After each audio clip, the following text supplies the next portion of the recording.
He is God, He is man, the dual natures of Jesus Christ. Our Creator loves us so much. He came to earth as a flesh and blood person called Jesus. He came to us so we would come to Him.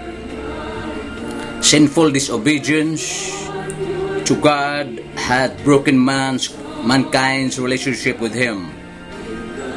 This disunity with the source of life also caused death and disorder to enter the good world God had made. To end our separation from God, Jesus made a way for us to be free from sin. He did this by sacrificing His own sinless life on a cross for the sins of the world, and by rising from the grave to live forever. Jesus returned to heaven, but His life-giving Spirit is among us today. He lives inside those that love Him. He is also calling all those in darkness to trust their lives to Him. For only in Him we are free to live in the loving light of God's holy presence, now in this world and forever, in the perfect world which is to come. Jesus is God in human flesh.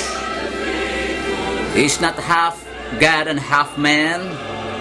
He is fully divine and fully man. That is, Jesus has two distinct natures, divine and human. Jesus is the Word who was God and was with God and was made flesh. John 1:14. This means that in the single person of Jesus is both a human and a divine nature. The divine nature was not changed. It was not altered. He is not merely a man who had God with him, nor is he a man who manifested the God principle. He is God, second person of the Trinity. The Son is the radiance of God's glory and the exact representation of His being, sustaining all things by His powerful word. Hebrews 1:3. Jesus' two natures are not mixed together, nor are they combined into a new God-man nature. They are separate, yet act as a unit in the one person of Jesus. This is called the hypostatic union.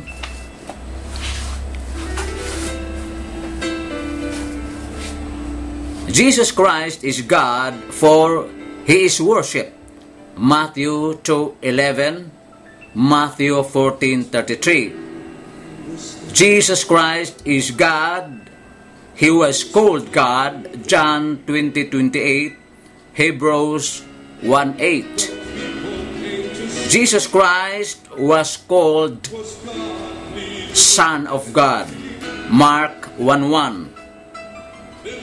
Jesus Christ is prayed to, Acts 7:59. Jesus Christ was sinless, 1 Peter 2:22, Hebrews 4:15.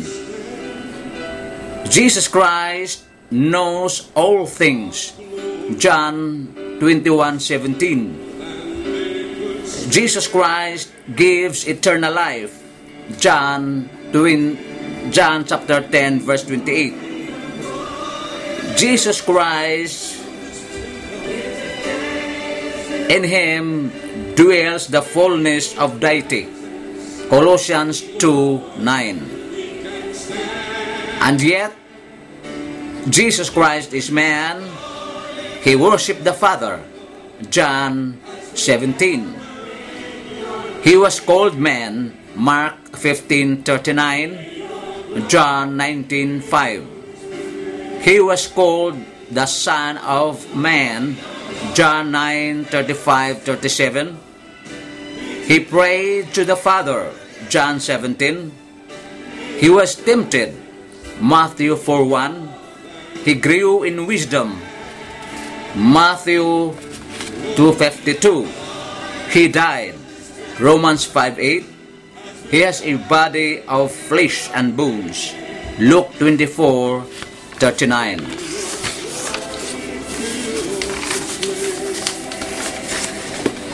Let me explain. I believe, without doubt, without hesitation, walang kaduda na si Kristo ay Diyos at tao. A doctrine that is related to the hypostatic union is the communicatio idiomatum, Latin for communication of properties. It is the teaching that the attributes of both the divine and human natures are ascribed to the one person of Jesus. This means that the man Jesus could lay claim to the glory he had with the Father before the world was made. John 17:5. Claim that he descended from heaven. John 3:13. And also claimed omnipresence.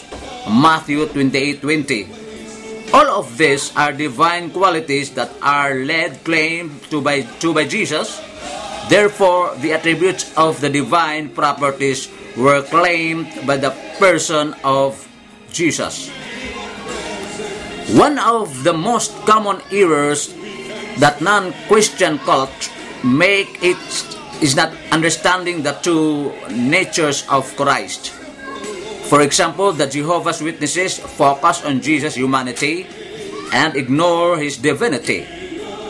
They repeatedly quote verses dealing with Jesus as a man and try and set them against Scripture showing that Jesus is also divine. On the other hand, the Christian scientists do the reverse. They focus on the Scripture showing Jesus' divinity to the extent of denying his true humanity. Likewise, the Iglesia ni Cristo, they don't believe Christ as God, but they only believe Jesus Christ as a man.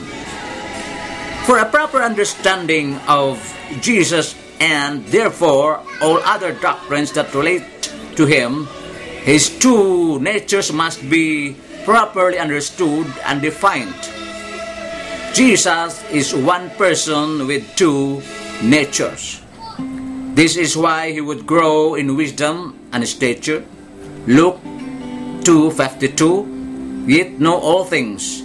John 21:17. He is the divine Word that became flesh.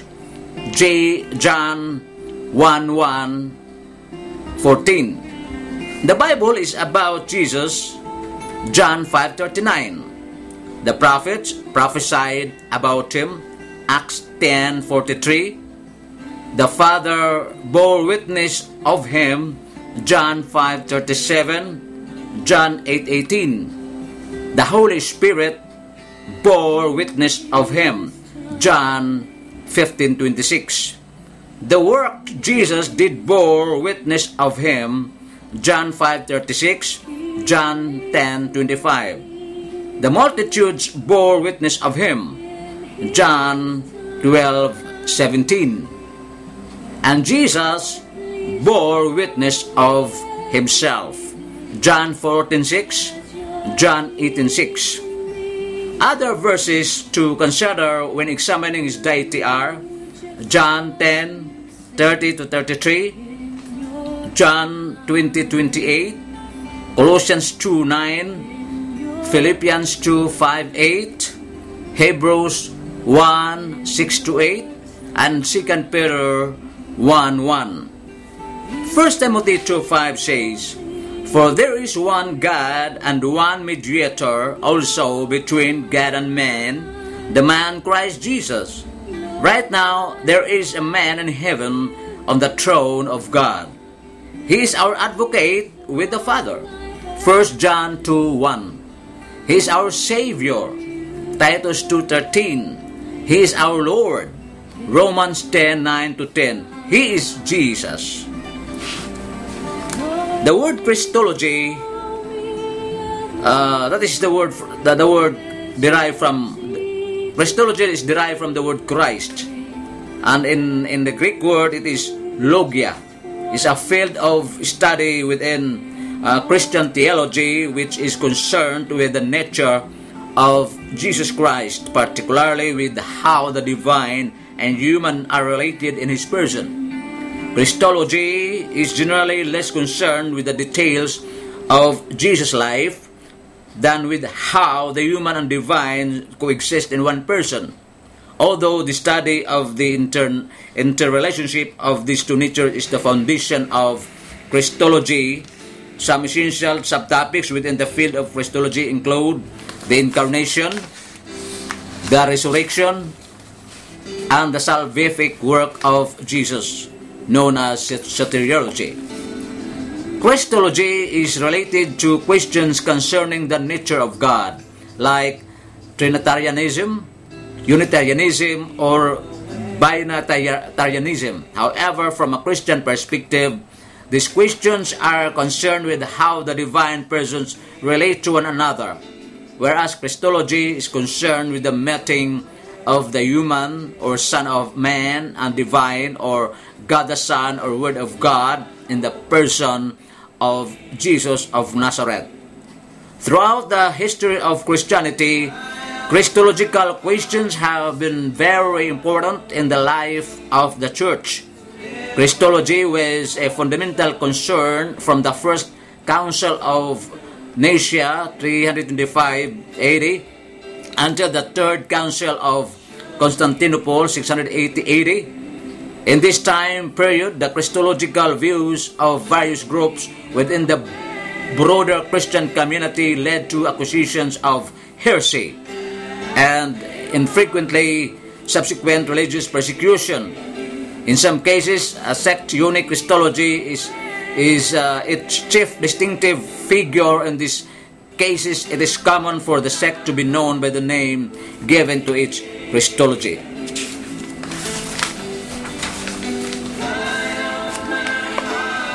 The early Christians first defined how Jesus is related to God the Father in the late first and early second century.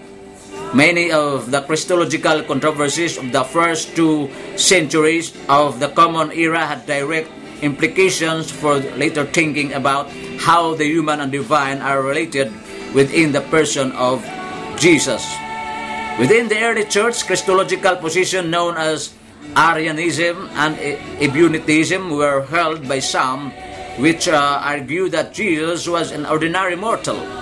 Other groups, including Gnosticism, held docetic views which argue that Christ was a spiritual being that only appeared to have a physical body. Tensions within the church between Christological positions that stress the humanity of Jesus and Christological positions that stress the divinity of Jesus led to schisms within the church in the 2nd and 3rd century, and church councils of the 4th and 5th century were convened to deal with the issues. They affirmed that Jesus is both fully divine and fully human, making this part of Orthodox Christian Declaration Creed.